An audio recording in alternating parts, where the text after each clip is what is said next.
Make, fix, grow, cook. GardenFork.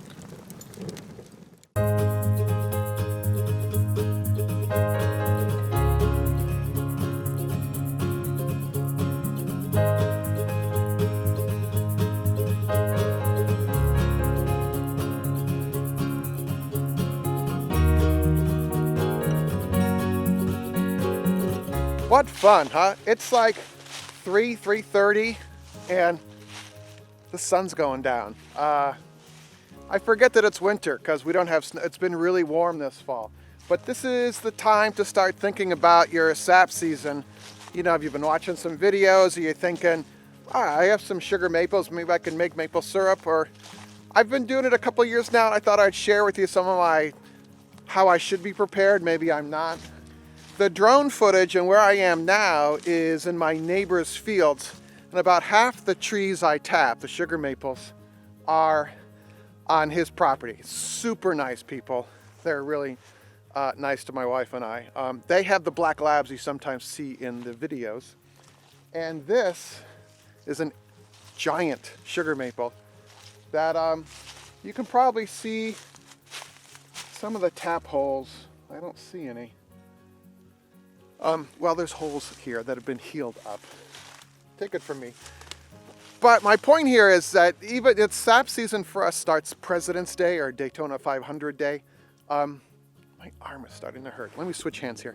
It's December now, and there's a lot that you can get done beforehand. The first thing I can suggest, if you're going to run lines and you don't mind, or your neighbors don't mind the lines being up, run them before the sap season. The colder it gets, the more difficult it is to work with the tubing. I splurged and bought a tubing tool that pushes the taps onto the tubing and the unions together and the splitters together and all that kind of thing. But if you want to do it by hand, start early, because the colder it gets, the harder it is to get. The other thing to do is, you should do this during the summer as well, is look at the health of your sugar maple trees. The last sugar maple on this line here is dying, and I won't tap that tree.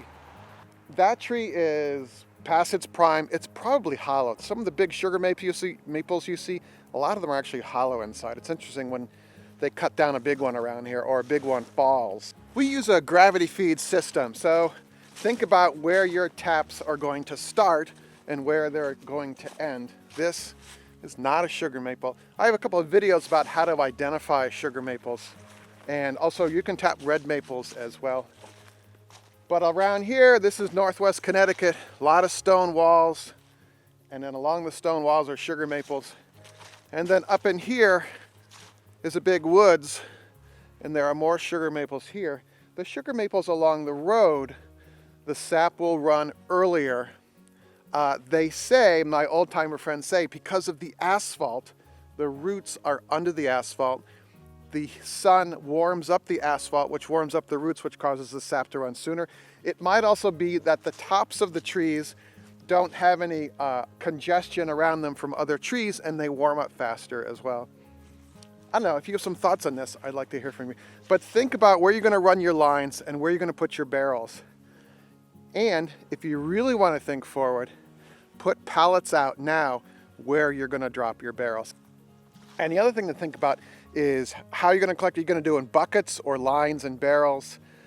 If you're just starting out, I think some taps, tree saver taps with tubing running into 5-gallon food grade buckets, 6-gallon if you can find them.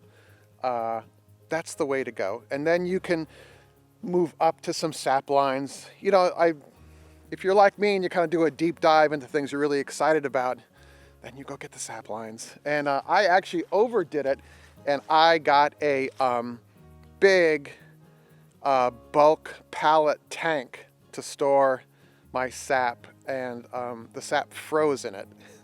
It was kind of a problem.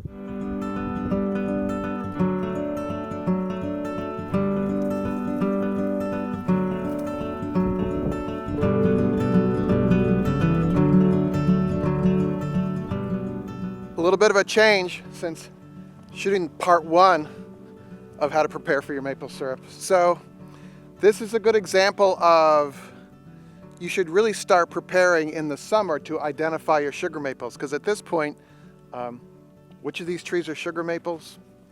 I mean, I can tell some of them, but this is a huge old maple that just sheared off. When you see mushrooms growing on a tree, the tree is dead or dying, and do not tap it anymore. It's an old evaporator tray, some cinder blocks. This is an old wood stove front here. We're going to do a new version of the file cabinet evaporator, but if you're interested in a really great stainless steel tray, you can have them custom made. I'll link in the show notes below the video. This guy named Zach makes them, and he does a great job. I burn mainly pallet wood, and I've been cutting it up in the summer and the fall. Here's some of my pallet wood I've been cutting up. It's snowing, so I should really get this out of here. My fault. My goal is that this room will become more of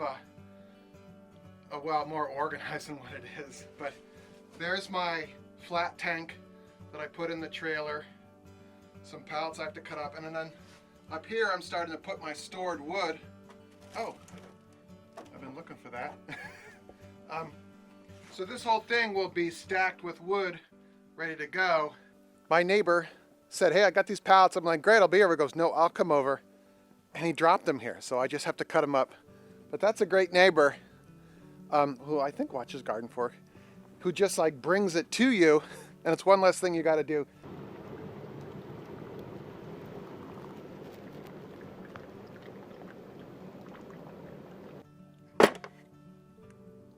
So I found when running lines that this is a tool organizer set inside a little bucket.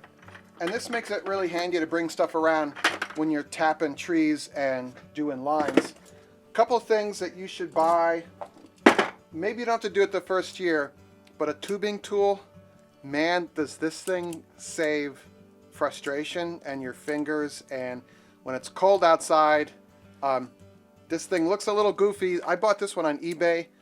I'll see if I can find a link to the guy. You can also buy them in supply catalogs, but this just tubing, the connector thing, tap, on, done. You know, to try and take this and go into this like this, man, what a pain. You can do it. I've done it. I did it for years, and then I finally bought this. It was not like $100 or something. It's not cheap, but when your maple syrup's not an inexpensive product to make in your yard. If you're just starting out, you can buy pre-done tubing with taps, and these can go right into a 5-gallon bucket. Ideally, I think 6-gallon buckets are easier because they're a little taller, and when you're slopping sap, the higher sides are helpful. But, you know, use what you got. Tree saver taps with, this is like 24 inches of tubing or 36. I'll link below to a couple suppliers for that, but you can buy them in like packs of 10 or 20, and then you'll get an idea of whether you want to do a deep dive into making maple syrup. And you could also then boil the sap using our propane burner method, which is one of our videos. Again, that'll be at the end of the show and in the show notes here about other DIY maple syruping.